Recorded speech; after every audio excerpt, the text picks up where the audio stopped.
කුරුස TV යාඥාවේ මහිමෙන් දේව වචනය. நற்செய்தி மத்தேயு 7:1 தொடங்கி 13 வரைக்கும். எருசலேமில் இருந்து வந்த பரிசேயரும் தேவபாரகரில் சிலரும் அவரிடத்தில் கூடி வந்தார்கள். அப்பொழுது அவருடைய சீசர்கள் சிலர் கழுவாத அசுத்த கைகளாலே போஜனம் பண்ணுகிறதை அவர்கள் கண்டு குற்றம் பிடித்தார்கள். ஏனெனில் பரிசேயர் முதலிய யூதர் அனைவரும் முன்னோர்களின் பாரம்பரியத்தை கைக்கொண்டு அடிக்கடி கை கழுவிக்கொள்வார்கள், கை கழுவியே சாப்பிடுவார்கள். கடையிலிருந்து வரும்போதும் ஸ்நானம் பண்ணாமல் சாப்பிட மாட்டார்கள்.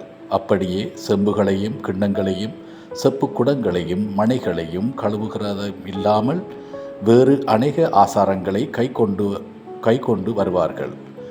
அப்பொழுது அந்த பரிசேயரும் வேத பாரகரும் அவரை நோக்கி, உம்முடைய சீசர்கள் ஏன் முன்னோருடைய பாரம்பரியத்தை மீறி கை கழுவாமல் சாப்பிடுகிறார்கள் என்று கேட்டார்கள்.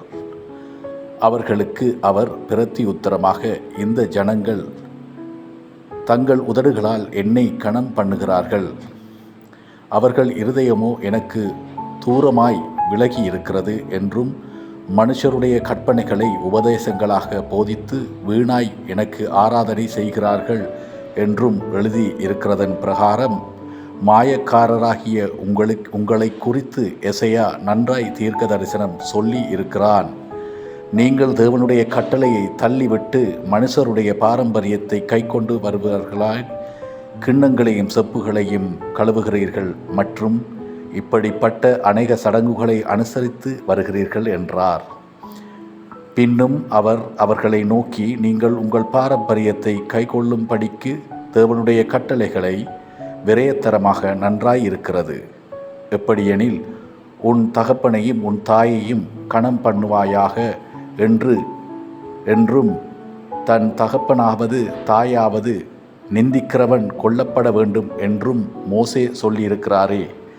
நீங்களோ ஒருவன் தன் தகப்பனாவது தாயாவது நோக்கி, உனக்கு நான் செய்யும் உதவி எது உண்டோ அதை கோர்பான் என்று காணிக்கையாய் கொடுக்கிறேன் என்று சொல்லிவிட்டால் அவனுடைய கடமை தீர்ந்தது என்று சொல்லி அவனை இனி தன் தகப்பனாவது தன் தாய்க்காவது யாதொரு உதவியும் செய்ய ஓடாமல் நீங்கள் போதித்த உங்கள் பாரம்பரியத்தினால் தேவ வசனத்தை அவமதிக்கிறீர்கள்.